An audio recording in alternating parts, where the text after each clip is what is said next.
안녕하세요. 저는 수도권 지역에서 공인중개업을 하고 있는 40대 초반의 여자입니다. 사람이 똑똑한 것 같지만 한 치 앞도 모른다는 얘기가 맞는 것 같아요. 제가 오늘 그 장면을 목격하고 말았습니다. 솔직히 마음은 후련한데 이런 얘기 어디 가서 마음껏 할 수도 없고 해서 이렇게 사연을 보내봅니다. 제가 운전하면서 듣는 최애 채널이거든요. 소위 말로 속 시원한 일들이 생기면 사이다라고 한다죠. 제 마음이 지금 사이다 한 잔 큰 컵으로 마신 것 같네요. 너무 개운해요. 이제 더 열심히 살 수 있을 것 같습니다. 저는 앞서 말씀드렸다시피 공인중개업을 하며 먹고 삽니다. 아버지께서 이미 하고 계셨고 저는 관련 학과로 진학해 졸업하면서 본격적으로 시작했어요. 처음엔 작은 회사에 다니다가 10년 전부터는 따로 나와서 사무실에 직원 둘 뽑은 것을 시작으로 회사를 운영하고 있습니다. 흔히 공인중개업이 중개만 하는 줄 아시는데 저는 임대 사업도 병행하고 있기 때문에 수익이 확실한 물건은 직접 매매하기도 하면서 좀 큰 돈이 오고 가는 분야에서 하고 있습니다. 큰 돈이 휙휙 오가며 며칠 사이에 폭락이 크기도 하죠. 그래서 자금 융통은 필수입니다. 젊은 여자라 후려치기 하려는 분들도 계시지만 굴하지 않고 제 소신대로 25년 넘게 이 일을 하고 있습니다. 물론 초기 자금은 아버지께서 좀 보태주기도 하셨습니다. 오랫동안 이쪽 일을 하시면서 쌓으신 노하우가 있어 노후 준비도 잘해두셨고요. 처음엔 보태주지 않으신다고 하시다가 제가 처음 매입하려 한 매물이 너무 확실했던지라 투자해 주셨고 10년에 걸쳐 그만큼 갚기도 했습니다. 그렇게 제 첫 건물이 생겼고 거기서 받은 세는 한 푼도 못 쓰고 모으면서 5년쯤 묵혔다가 다시 팔고 다시 작은 건물 두 채를 매입하는 식으로 늘려갔습니다. 결과만 보고 와, 돈 쉽게 잘도 버네 하시겠지만 처음 10년은 정말 신발에 구멍이라도 모르고 신고 다닐 만큼 바쁘고 힘든 날들을 보냈습니다. 정말 아끼고 아껴서 남들 가방 사고 옷 사고 신발 사고 맛있는 거 먹을 때 저는 건물 보러 다니고 근처 편의점에서 삼각김밥 먹으면서 유동인구 계산하고 세입자 수 세고 주변에 편의시설 들어올 수 있는지 알아보러 다니고 하느라 흔하게 별다방 커피도 못 사 마셨습니다. 그럴 시간도 없었고요. 30대에 들어서니 좀 여유가 나더군요. 그래서 그때부터 좀 옷도 사고 가방도 사고 그랬습니다. 물론 차도 제가 좋아하는 특정 모델을 사서 타고 다녔어요. 그때가 되니 슬슬 결혼하는 친구와 동창들에게서 연락이 오기도 하더군요. 친구들과 만남도 가끔만 유지하던 터라 오랜만에 얼굴도 볼 겸 나갔습니다. 그 당시 저는 연애는 꿈도 안 꿨고 그저 일만 했기에 부럽기도 했습니다. 드레스를 입은 친구들이 정말 공주님 같더군요. 저는 매일 운동화에 바지, 자켓 차림이라 원피스도 입은 게 언제인지 기억도 안 났으니까요. 그래도 진심으로 축하해 줬습니다. 오랜만에 얼굴을 본 친구들은 야, 너 얼굴 좋아졌다.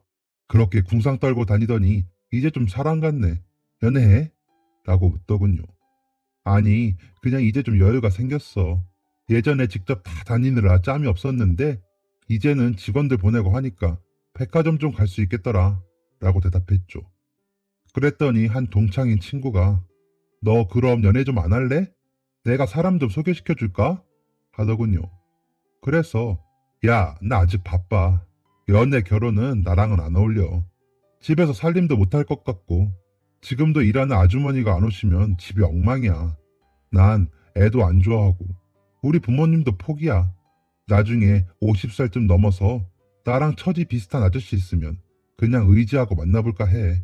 라고 웃으며 이야기했습니다. 그렇게 자리를 피하고 집으로 돌아와 혼자 위스키를 마시며 좋아하는 영화를 보고 있는데 아까 그 친구에게서 전화가 오더군요. 왜 또 내가 보고 싶어? 라며 받았더니 아니 정말 아까운 사람이 있어서 소개 좀 하려고. 사실 우리 사촌 오빠인데 사람 진짜 성실하고 괜찮거든. 우리 이모 아들인데 잘생겼어. 근데 아직 짝을 못 찾았는지 결혼은 못했어. 이모가 하도 성하라 이상형 물어봤었는데 딱 너더라고. 동네도 너희 동네 살아. 라고 하는 겁니다. 야, 난 결혼도 관심 없고 혹여 한다고 해도 애 안 낳을 거야.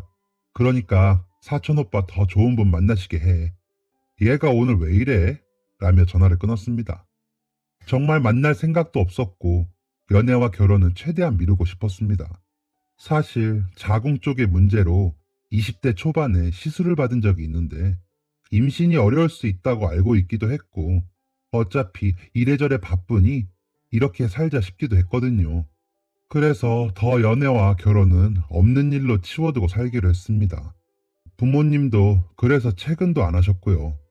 다음 주 월요일이 되어 출근했다가 사무실에서 멀지 않은 매물을 보러 나갔는데 직원에게 전화가 오더군요. 사장님, 손님께서 오셨는데 언제 들어오시냐고 물어봐 달라고 하셨어요. 라고요. 손님? 오늘 사무실에서 뵙기로 한 분이 안 계신데 누구시래요? 하니 오정은 씨 소개로 왔다고 하시는데요. 하더군요. 아, 이 기집애가 무슨 짓을 한 거야? 라는 생각이 들더군요. 주말에 소개 얘기하던 친구 이름이었거든요. 미안한데 내가 오늘 사무실 다시 들어갈 스케줄이 아니니 가시라고 해줄래요? 나 지금 바빠서 전화 오래 못한다고도 좀 해주고 수고 라고 전화를 끊고 업무를 보고 한참 뒤에야 사무실에 들어갔습니다. 그랬는데 직원이 사장님 오실 때까지 안 가신다고 저기서 계속 이라며 말을 못 잇더군요. 그래서 보니 손님들 오시면 미팅하는 자리에 떡하니 앉아 절 보고 웃고 있는 한 남자가 있었습니다. 놀라서 보고 있는데 오래 기다렸습니다. 한정우라고 합니다. 직접 전화드리면 부담스러우실 것 같아 기다렸습니다. 하며 악수를 청하더군요. 그래서 악수는 받았지만 굉장히 불쾌했습니다. 제가 정원이한테 분명히 거절 의사를 보였는데 잘못 전달이 됐나 보네요. 그런데 제 일터까지 오셔서 이렇게 자리를 채우고 계신 것도 이해가 되질 않고요. 경찰을 불러야 하나 고민이 될 지경이네요. 정원이한테도 다시는 저에게 연락하지 말라고 전해주시고 좀 나가주실래요? 저는 지금부터 직원들하고 회의를 해야 하는데 외부인이 들어서는 안 돼서요. 라고 제자리로 가면서 이수씨 손님 나가시는 거 안내 좀 해주세요. 라고 말하며 돌아보지도 않았습니다. 진심으로 누구에게 화가 난 게 얼마만인지도 모르겠더군요. 친구에게 당장 전화해 욕이라도 해주고 싶었지만 차마 그렇게까지는 하지 말자는 생각에 참았습니다. 그렇게 며칠 후 친구에게 톡이 왔더군요. 야, 미안하다. 그래도 어떻게 하루 종일 기다린 사람을 그렇게 보내니? 너가 너무 질색하니까 만나서 얘기라도 나누다 보면 생각이 달라질 줄 알았지. 우리 오빠는 너 너무 맘에 든대. 그러니까 한번 만나서 얘기라도 좀 나눠봐. 라고요. 진짜 욕을 하고 싶었지만 억지로 참으며 내가 그분께 너도 연락하지 말라고 전해달라고 했을 텐데 둘 다 말귀를 못 알아듣네. 야, 내가 마음이 없는데 너희 오빠 마음이 무슨 상관이야. 그리고 뭐 하시는 분이길래 월요일에 남의 사무실에서 그러고 하루 종일 계시니? 난 남자한테 관심도 없지만 능력 없는 남자는 더 싫거든. 그러니까 제발 그만 좀 해라. 그리고 너도 다시는 나한테 연락 말고 라고 답장을 보냈죠.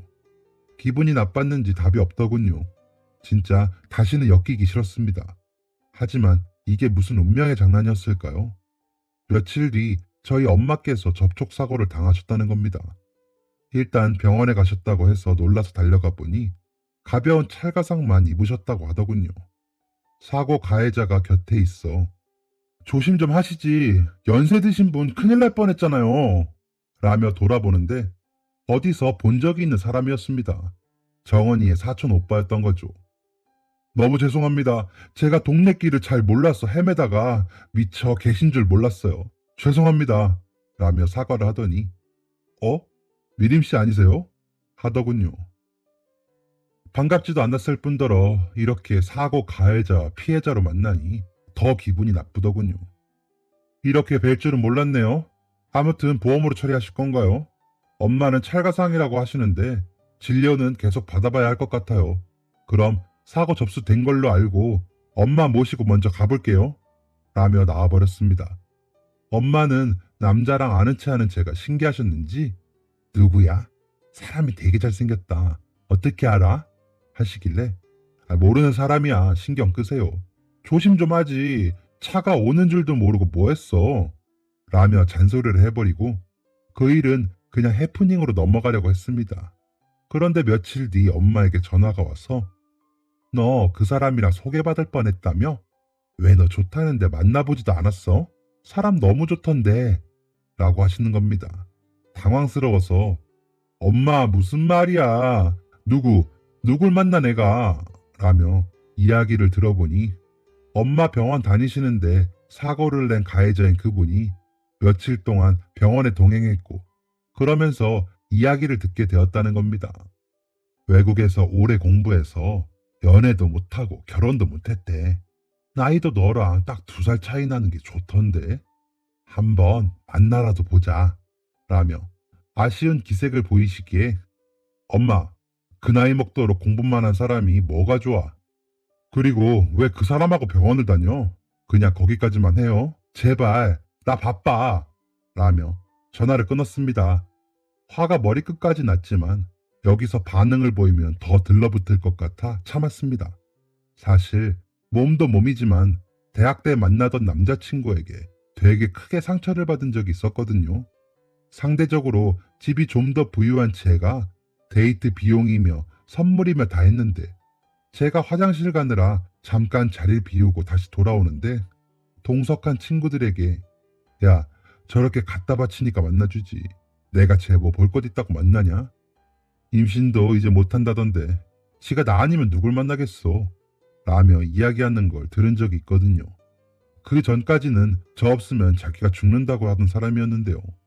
그 자리에서 머리에 물 부어주고 돌아서서 헤어졌던 경험이 있어 남자를 잘 믿지 않게 됐습니다. 수술한 지 얼마 안 된 상태였던지라 이 몸으로는 책만 잡히고 호구 노릇만 하겠다는 생각이 깊이 자리 잡기도 했던 것 같습니다. 그랬던 제가 그 사람에게 마음을 열 수밖에 없는 사건이 터지게 되었습니다. 엄마와 실랑이를 하고 며칠 뒤 마침 저도 멀리 업무차 나가게 됐고 아빠는 지방으로 일 보러 가시게 된 날이었습니다. 아빠는 1박 2일 여정이셨고 저는 본가로는 갈 일이 없는 상태였죠. 그런데 엄마에게 계속 전화가 오더군요. 미팅 중이라 몇 번은 그냥 넘겼는데 계속 오기에 받았더니 왜 이렇게 전화를 안 받아? 어쩌니? 집에 도둑이 들었나 봐. 나갔다 왔는데 집이 발칵 뒤집혀 있더라. 라며 엄마가 거의 울듯이 말씀을 하시는 겁니다. 경찰은 불렀어? 현관에 CCTV 카메라 있으니까 관리실에 이야기하고 엄마 내가 일 마치는 대로 갈 테니까 일단 우리 집에 가 있어요. 라며 이야기한 후 서둘러 일을 마쳤습니다. 가면서 엄마랑 통화를 하는데 오늘 승우총각 아니었으면 엄마 혼자 큰일 날 뻔했어. 다행히 마침 승우총각이 짐을 들어줘서 망정이지 라고 하시기에 엄마 아직도 그 사람이랑 병원 다녔어? 라고 물었습니다. 오늘이 병원 마지막이었어. 그래서 그동안 고마웠다고 식사 대접이라도 하려고 했지. 그런데 이런 일이 터진 거야. 라는 엄마께 더 채근할 수도 없었습니다. 외동딸이라고 하나 있는 게 일만 하느라 엄마를 돌보지도 않으면서 잔소리만 할 수는 없으니까요. 본가에 도착해보니 집안이 아직도 난장판이더군요. 하필이면 일하시는 아주머니도 안 오시는 날이라 집이 비워졌었다고 하더라고요. 경찰에서는 CCTV에 찍힌 모습으로 피의자를 특정해서 수사하겠다고 하고 가셨답니다. 없어진 물건은 없었고 집안만 파헤치고 간 상황이라 작물이나 이런 게 없어서 잡기가 좀 까다로울 것 같다면서요. 희한한 상황이었습니다. 솔직히 본가에 돈 될 만한 게 꽤 있는데 뒤져놓기만 하고 갔다는 게 말이죠. 문만 잘 따는 바보 도둑인가 생각했습니다. 그 와중에 그 사람은 저희 엄마를 살피고 있더군요. 엄마는 환하게 웃으며 좋아하시고요. 그런데 문득 그 모습이 보기 좋아 보였습니다. 무뚝뚝한 저와는 다르게 세심히 살피는 그 사람에게 고맙다는 생각이 들더군요. 엄마에게 미안하기도 하고 그 사람에게 고맙기도 하고 여러 감정이 뒤섞였습니다. 감사합니다. 덕분에 엄마가 많이 진정되신 것 같네요. 라고 하니 아니요, 저라도 가까이 있어서 다행이죠. 라며 서글서글하게 웃는 모습이 보기 좋았습니다. 그래도 바쁘실 텐데 저희 엄마 병원도 함께 다녀주시고 이런 일도 겪으시고 시간을 많이 뺏었네요. 라고 하자 저 아직 백수라 괜찮습니다. 아직 시작하기로 한 일이 시작이 안 돼서요. 그리고 저희 어머님하고 비슷한 연배신데 혼자 다니시는 게 힘드시잖아요. 그래서 저희 엄마 같아서 다닌 거죠. 또 저 때문에 병원 가셔야 하는 거니까요. 라며 웃더군요. 그렇게 인사를 나눈 후 배웅을 하고 나니 예, 저 사람 너무 괜찮더라. 지금 스타트업인가 뭔가 그거 준비 중이래. 외국에서 같이 온 친구들하고 할 건데 몇 명이 아직 못 와서 시간이 좀 났대. 그 안에 연애도 좀 해보려고 했는데 잘 안 된다더라. 마음 좀 열고 좀 만나라도 봐. 진짜 사람이 너무 다정해. 라는 엄마에게 저는 아무 말도 못했습니다. 흔들렸던 거겠죠. 잘생긴 남자가 그렇게 다정하게 우리 엄마를 챙기는 모습을 보니 마음이 흔들렸습니다. 그런 저를 본 엄마가 내가 약속 잡아줄게. 언제가 좋니? 라고 하시기에 몰라, 나 바빠. 라며 웃었습니다. 그럼 이번 토요일에 저녁 먹어, 응? 이라고 하시더니 그 사람에게 전화를 하시더군요. 그래, 한번 만나만 보지 뭐. 라는 생각이 들었습니다. 토요일이 되자 괜히 마음이 이상하더군요. 그래서 입지도 않던 스커트에 구두를 신고 출근을 했습니다. 1시간도 안 돼서 후회를 하긴 했지만 말이죠. 약속 장소로 나가보니 그 사람은 먼저 와서 기다리고 있었습니다. 다가가 인사를 하고 음식을 주문하고 나니 어머님 덕분에 미림 씨랑 이렇게 저녁도 먹어보네요. 감사합니다. 라며 또 그 미소를 보이더군요. 제가 좀 까칠하죠. 죄송합니다. 전에 너무 쌀쌀맞게 했던 것 같긴 해서요. 이렇게 고마운 인연이 될 줄도 모르고 말이죠. 라며 웃었습니다. 웃는 게 정말 예쁘시네요. 원래도 예쁘신데 실은 어머니 병원에 다니면서 한 번이라도 볼 수 있지 않을까 기대했었어요. 그런데 한 번도 못 보더라고요. 정말 바쁘신가 봐요. 라며 절 바라보는데 마음이 풀린 건지 아무래도 부동산 쪽은 일정 시간 맞춰서 일하는 직종은 아니다 보니까요. 주말에도 나가야 할 때가 있거든요. 라며 대화가 이어졌습니다. 한참을 대화를 나누다 보니 식사가 끝나더군요. 괜찮으시면 맥주라도 한잔 하고 헤어질까요? 라고 먼저 제안을 했습니다. 이왕지사 만난 김에 확실히 하고 앞으로의 일을 결정하고 싶었거든요. 무엇보다 다정하면서 조곤조곤 말하는 모습이 싫지 않았습니다. 흔쾌히 저의 제안에 동의한 그 사람과 근처 바에 가서 각자 한 잔씩 시키고 이야기를 나누었습니다. 자리를 마무리할 시점이 되자 저는 솔직히 미림 씨와 결혼을 전제로 만나보고 싶습니다. 정은이 친구 사진을 보고 첫눈에 이 사람이다 싶었거든요. 그런데 이렇게 만나진 것 보면 우리 운명이지 않을까요? 하더군요. 그래서 실은 제가 몸이 안 좋아요. 그래서 아기가 안 생길 수 있어요. 저는 그래서 결혼 생각을 접었어요. 죄송합니다. 라는 말을 하며 먼저 자리에서 일어났습니다. 성격도 성격인지라 기면 기다 아니면 아니다 확실히 하는 게 좋다고 생각했습니다. 하지만 역시나 아이 문제가 걸리더라고요. 계산을 하고 밖에 나오니 울컥하더군요. 괜히 나왔다 하며 택시를 잡으려는데 미림씨! 하며 그 사람이 쫓아나와 절 잡았습니다. 대답도 안 듣고 가면 어떡해 해요. 저는 다 괜찮아요. 미림씨가 좋은 거지 있지도 않은 아이가 좋은 게 아니잖아요. 그런 거는 천천히 생각해요. 일단 우리 만나봐요. 라더군요. 그러더니 택시를 잡아주며 조심히 들어가요. 연락할게요. 라고 하는 모습에 심장이 쿵했습니다. 제가 뭐라고 이렇게까지 맞춰주나요? 하지만 과거의 일들도 생각이 나면서 머릿속은 복잡했습니다. 그러면서도 그 사람의 웃는 얼굴이 자꾸 떠오르더군요. 결국 그렇게 우리는 만남을 시작했습니다. 그리고 정해진 일이 굴러가듯이 6개월 뒤 결혼식을 올렸습니다. 결혼을 하고 보니 남자는 아무 재산이 없었습니다. 본 적 없는 어머니 재산만 있었습니다. 나중에 증여해 주신대 라는 말을 그냥 믿었습니다. 제가 아는 고객님들도 그런 분들 많으시니까요. 그래서 신혼집도 제가 지내던 집으로 정했습니다. 결혼 생각이 없던지라 가전이며 인테리어며 싹 해놓아 남자는 그저 옷가지들만 들고 들어왔습니다. 남편은 내가 너무 없이 결혼한 게 미안해서 그래. 집안일이랑 이런 건 신경 쓰지 마. 내가 알아서 할게. 근데 내가 아직 수입이 없어서 그런데 생활비만 좀 줄래? 내가 잘 되면 다 갚을 거야. 미안해. 라며 오시던 이모님도 못 오시게 하고 자신이 살림을 맡겠다고 했습니다. 고마우면서도 걱정이 돼서 당신도 곧 일 시작한다며 이모님 없이 되겠어? 생활비는 걱정하지 말고 알았어요. 라며 남편의 말대로 했습니다. 시어머님은 자주는 아니지만 전화를 하셔서 유학까지 보내놨더니 왜 저러고 있는지 모르겠다.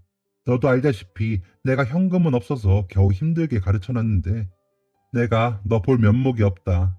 그래도 남자라고 자존심은 있으니 기 죽이지 말고 잘 부탁한다. 라는 말씀을 하시곤 하셨습니다. 그래서 본인 속도 속이 아닐 거라고 생각했죠. 그렇게 결혼 생활이 1년쯤 지날 무렵 집에 돌아와 보니 남편이 울고 있는 겁니다. 깜짝 놀라서 왜 그래? 무슨 일이야? 라고 물으니 아니 엄마가 그나마 가지고 계시던 걸 현금화 시키고 싶으셨나 봐. 아버지께서 물려주신 거니까 팔기는 뭐하고 해서 돈을 만들 궁리를 하시다가 사기를 당하셨는지 지금 사는 집 빼고 다 날리셨대. 진짜 어떡하지? 라며 울더군요. 당신한테 진짜 면목이 없다.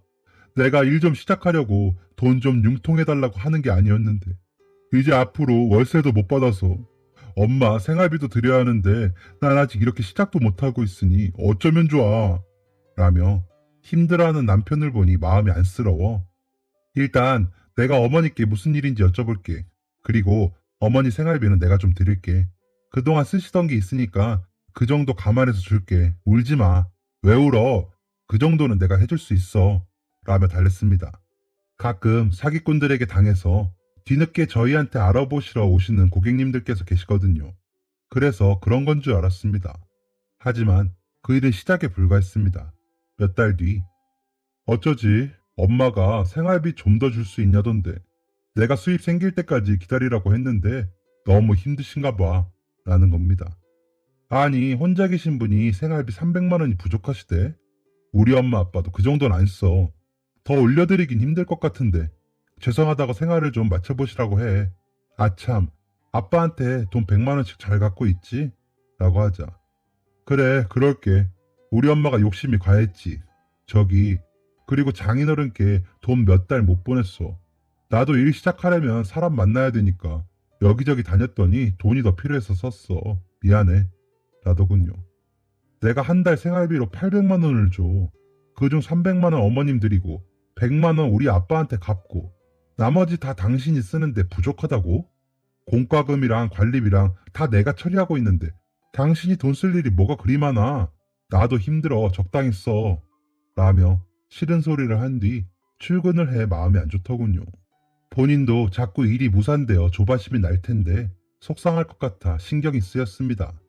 아빠께는 전화해 그동안 못 드린 돈을 붙여드렸습니다.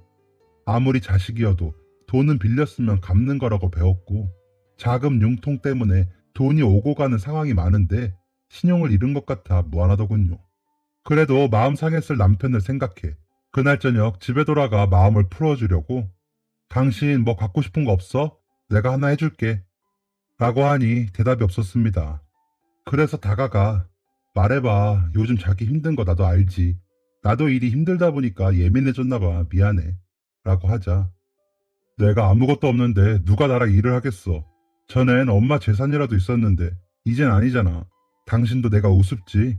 내 명의로 되어 있는 게 하나도 없으니 뭘 해보려고 해도 자신감이 떨어져. 그래서 말인데 자기 이 집 나랑 공동명의로 해주면 안 돼? 뭐 내가 다른 거 하겠다는 거 아니고 기분만 내고 싶어서 그래. 라는 겁니다. 사실 공동명의는 생각도 못 해봤습니다. 현 상황에서 굳이 그렇게 해야 할 필요를 못 느낄 뿐더러 일 때문에 대출을 받으려면 공동명의보다는 저 혼자 단독명의인 게 레버리지 효과가 있어 좋기도 하고요. 그래서 설명을 하니 이러다 자기가 나 싫어져서 우리 헤어지면 난 완전 빈손이야. 아이도 없는데 우리가 어떻게 단단해지겠어. 이런 명의라도 묶어놔야 좀 더 안심이 돼서 그래. 라고 하기에 마음이 좀 흔들렸습니다.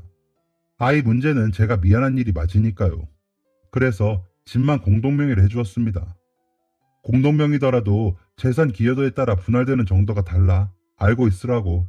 나중에 재산 분할 얘기 나오면 당신도 알고 있어야지. 라고 이야기하니 야, 그런 게 무슨 소용이야. 그냥 우리 이름이 이렇게 같이 있는 게 중요하지. 우리 좀 더 가까워진 것 같지? 너무 고마워. 나 이제 집 있는 남자니까 든든해지네. 라며 좋아하더군요. 그 모습을 보니 해주길 잘했다 싶었습니다. 그러나 그 후로도 자꾸 제가 가진 건물들에 관심을 보이더군요. 그건 얼마냐? 집보다 더 비싸다. 가진 부동산 다 공동명의하면 안 되냐 하면서 말이죠. 그래서 내가 공동명의를 해준다 한들 당신이 개인적으로 쓸 수도 없어. 왜 그래? 내가 일하는 게 불편해진다니까. 자금 유통을 하려면 대출이 필수인데 네 명이 걸 다 돌리면 대출도 안 나오고 그럼 내가 일을 어떻게 해? 좀 이상한 거에 꽂혀서 사람 힘들게 하지 마. 집 해줬잖아. 라고 하니 그럼 당신 이번에 분양받는다는 상가 1층 점포 그것만 공동명의 해줘. 나도 다 필요해서 그래. 아니 와이프가 잘 나가는 부동산 회사 사장인데 나는 너무 아무것도 없잖아. 남들이 보면 뭐라 하겠어. 내가 내 명의로 해달라는 것도 아니고 공동명의잖아.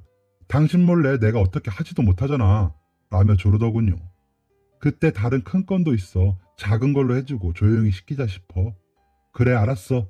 근데 이번만이야. 어차피 이혼한다고 해도 기여도가 없어서 당신은 가져가지도 못할걸. 왜 이렇게 그런 거에 집착해. 진짜 이번만이야. 라며 그 상가도 공동명의로 해줬습니다. 결혼 생활 5년쯤 되자 남편이 일을 시작하는 건 거의 포기를 했습니다. 그냥 집에 살림 잘하고 저희 부모님께 잘하니 거기에 만족하자 했습니다. 나름 공동명의 이름만 건물주여도 건물주라고 명함 파서 다니는 모습이 짠하기도 했지만 매번 일이 안 될 때에는 그만한 이유가 있지 싶어서 아무 말도 안 했습니다. 생활비 말고는 사업한다고 돈 해달라고 하지 않으니 만족하자 싶었습니다. 시어머니는 뵐 때마다 남자가 애가 있어야 마음을 잡고 일을 하는데 애가 없으니 저렇게 붕붕 떠다니지 에휴 라고 하시며 속 쓰린 이야기를 하셨지만 그럴 때마다 상품권이나 스파 회원권을 드리면 금세 에휴 그래도 우리 며느리만한 애가 어디 있니? 내가 덕분에 편히 잘 지낸다 하시며 얼굴을 바꾸곤 하시더군요. 정은이도 가끔 전화를 해.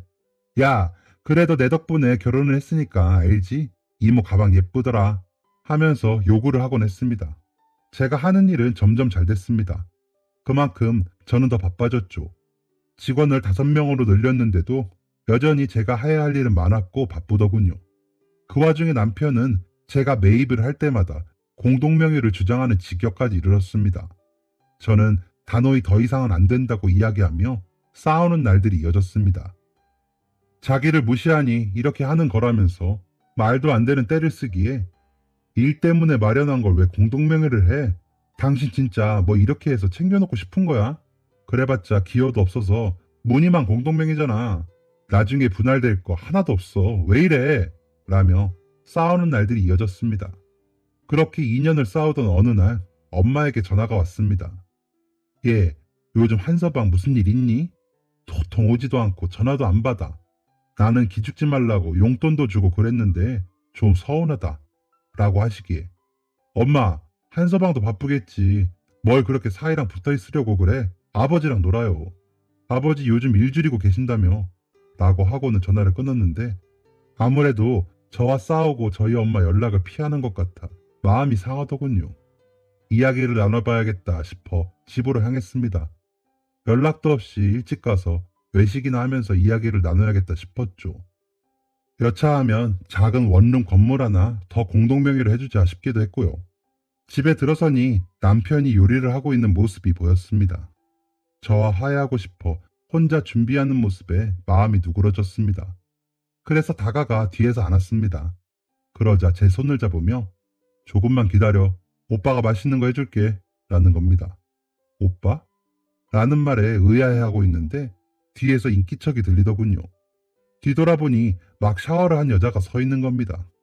깜짝 놀라 있는데 남편이 아니 여보 이게 무슨 일이냐면 라고 말을 하기에 따귀를 때리며 입 다물어. 당장 둘 다 나가. 듣고 싶지도 않아. 더러우니까 당장 내 집에서 나가! 라고 했습니다. 여자와 헐레벌떡 벗어놓은 옷가지를 들고 나가는 남편의 모습을 보니 맥이 빠지더군요. 그래서 그간에 얼마나 돈을 썼나 카드 명세서부터 다시 살펴봤습니다. 가관이더군요. 서울의 모든 레스토랑은 다 다닌 것 같았습니다. 모텔과 호텔도요.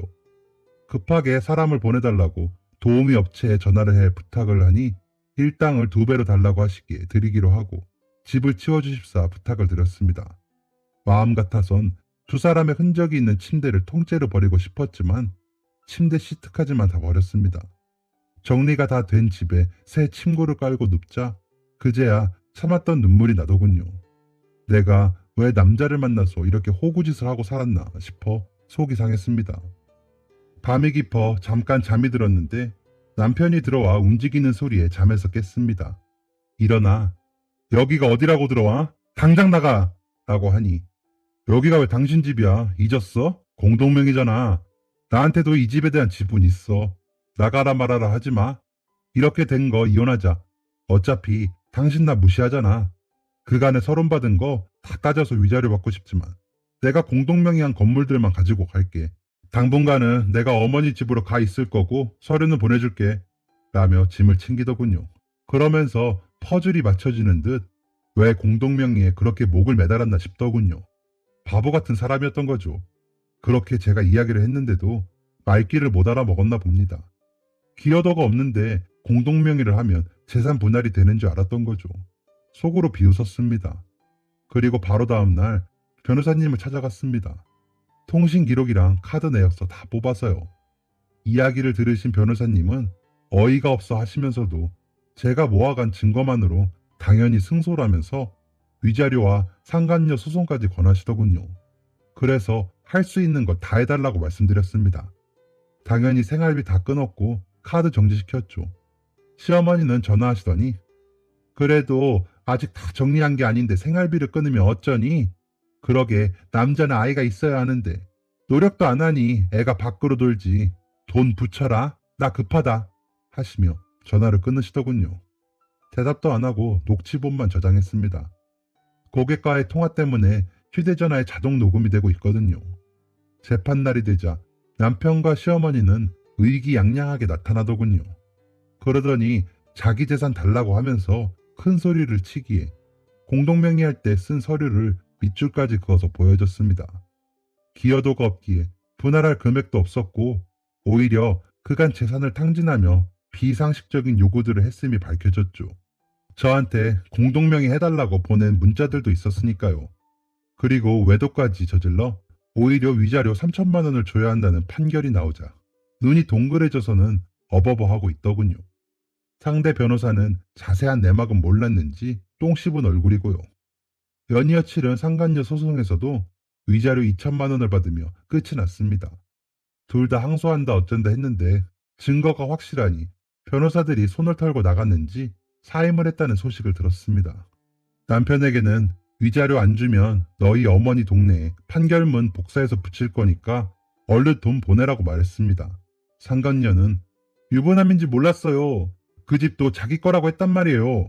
라며 뒤늦게 징징거렸지만 봐주지 않았습니다. 너 어디 가서 사회생활이라도 하고 싶으면 돈 보내. 안 보내면 너 다니는 회사, 너 친구들, 너희 부모님 집 앞에 판결문으로 전단지 돌릴 테니까 라고 하니 돈을 보냈더군요. 시어머니는 끝까지 애도 못 낳는 거 결혼해줬더니 이런 식으로 해? 너 아주 두고 보자 하더군요. 정은이도 연락이 와서 야, 빈손으로 내쫓는 것도 그런데 위자료까지 받는 건 너무하지 않냐? 하기에 너 동창회도 못 나가게 해줘? 너까지 말 보태지 마. 입 다물고 잠자코 있어. 라고 했더니 더 이상 연락이 없습니다. 7년을 함께 산 사람이 집에서 나갔는데 집은 거의 그대로더군요. 진짜 옷 말고는 그 사람 물건이 없었더라고요. 그런 사람이 모두 다 자기 것인 줄 알고 눈이 시뻘개서 살았다니 우스웠습니다. 그러면서도 서러워서 눈물이 났습니다. 엄마께서는 본인 잘못이라며 우셨지만 전 그런 감상에 적고 싶지 않았습니다. 더 열심히 일했습니다. 아빠께서는 인생 공부했다고 치자 하시며 별말 안 하셨지만 밤에 술을 드신다고 들었습니다. 다 제 잘못이죠. 다시는 이런 일을 겪지 않겠다고 다짐하게 되었습니다. 그렇게 이혼을 하고 2년이 지났습니다.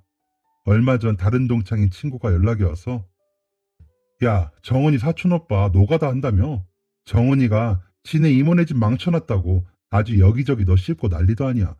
바람핀 게 뭐 자랑이라고 하며 소식을 전해주기에 그래도 이제는 뭐라도 하네. 나랑 살 때는 돈만 쓰더니 다행이다. 라며 전화를 끊었습니다. 말은 그렇게 했지만 마음은 개운했습니다. 그렇게 살아야 할 사람이 운 좋은 줄 모르고 그렇게 날뛴 거니까요. 그리고 오늘 더 개운한 일이 있었습니다. 업무차 멀리 나와서 상권 조사도 좀 하고 유동 인구를 보러 매물 근처 마트에 들어갔습니다. 이것저것 사고 계산을 하려는데 캐셔분이 고개를 자꾸 피하시며 제대로 응대를 못하시기에 몸이 불편하신가 싶어 보니 전 시어머니가 있는 겁니다. 그래서 어머나 여기 직원들 월급 많이 주나 봐요? 한 1,000만 원씩 주나요? 부자 동네네요 보기보다. 수고하세요. 라며 웃으며 나왔습니다. 제가 보내주는 생활비를 그렇게 푼돈이라며 펑펑 쓰시면서 사시더니 저러고 계신 게 통쾌하더군요.